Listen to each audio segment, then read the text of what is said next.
at its earnings growth, dividends growth, share price growth, and business drivers. Okay, let's look at DBS earnings growth over time. So you can look at it, from this chart alone, you can probably see a pattern. This chart starts from 2006 to today, which is about 15 years.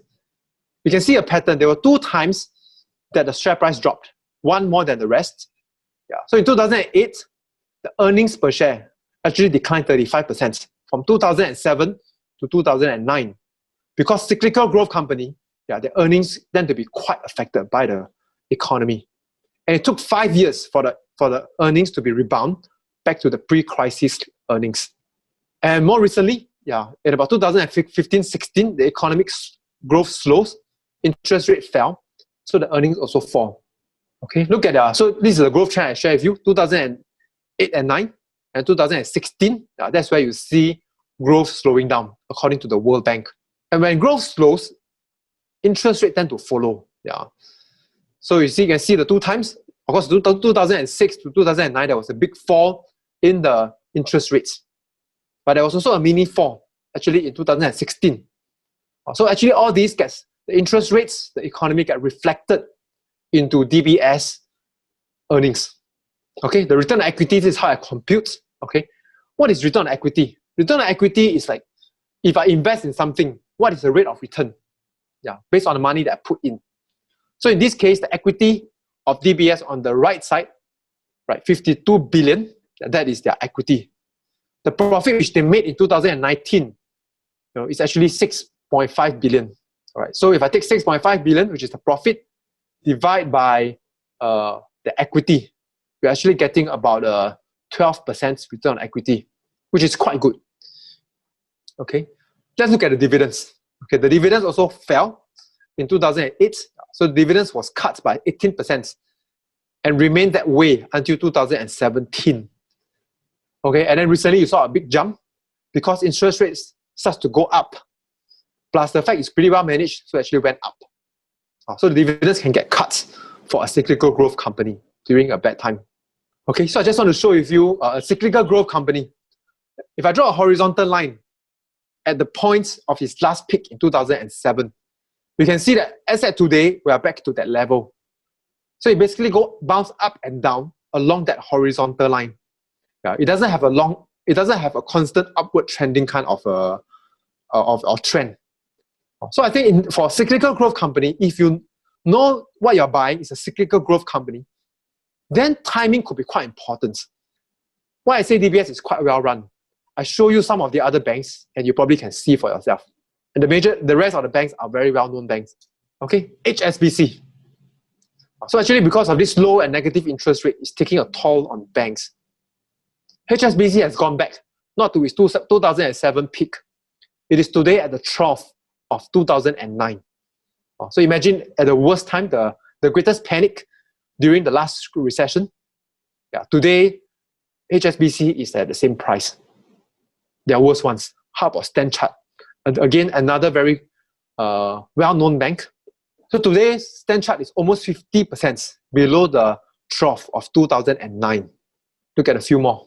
Okay, Deutsche Bank, okay, is 75% below the March 2009 trough. Credit Suisse, another well-known bank, 72% below its March 2009 trough. So banks are having a very difficult environment, with a very low interest rates. DBS being one of the better run banks, is at least back to the 2007 peak. Okay, so this is dividends. This is DBS, from Bloomberg. Dividend yield, not bad, close to 7%, quite high. And the CEO of DBS is saying that cutting dividend now is nonsensical and a bit of a red herring. So he's saying that DBS has quite a lot of buffer, and they don't see DBS cutting its interest rate. If this crisis is not prolonged, but if it's prolonged, then he does not rule out cutting its dividends. Okay, then the last one I said, look at the driver. Because what we've seen so far is the past of DBS. What are the driver of banks? Okay, banks are very much economy dependent, because when economy is doing well, then people will take loan. Why will people take loan to buy properties, to start a new business in the midst of a recession? Most people won't do that. Fees as well, the people won't want to buy up other companies. People don't want to list their companies during bad times. So loans and fees growth during bad economy tend to be depressed. And not to forget, when in a poor economy, companies start to go bankrupt. And the risk of uncollectible loans, which is a very big part of banks. Banks are so highly leveraged. So long as 5 to 10% of their assets go bad, that bank is technically bankrupt. Again, it's very economic dependent. Interest rate environment is near to zero. In Europe, it's negative. So such environment are usually very, very detrimental for banks, especially if it's prolonged. They borrow money for us and they lend money back to us or back to other businesses.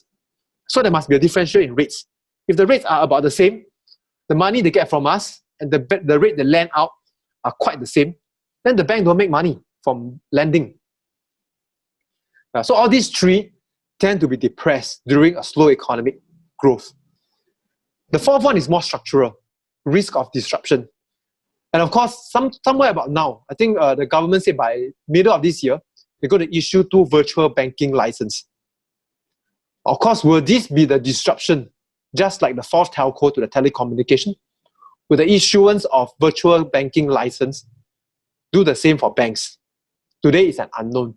But some of these virtual banking, the people who applied are big players, the like of Alibaba, the like of ByteDance, a major competitor for Alibaba, Singtel, Grab.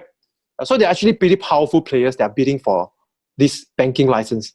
If they come in, what will it do to the bank? At the moment, the bank thinks it won't have a big impact. Well, I'm not so sure yet. Okay, so my take on DBS, if round 2 would happen, I think there's a big risk there. It will be severely impacting the fundamentals of DBS.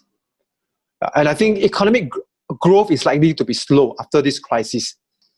And I think we are very likely to have a prolonged period of low interest rates, given the high debt loads by the global government. Because if they increase the interest rates, or they allow the central bank to increase the interest rate, it basically increased their interest rate expense. And given the high amount of debts, especially those that were increased over this crisis by the global government, they really can't afford to have interest rate going up very much. So the pros of DBS is the relatively attractive dividends, close to 7%. I think in today's world is quite attractive, and that the CEO wants to keep the dividends that way. The cons is, like what I shared just now, dividends could be at risk as well if the economic crisis prolongs.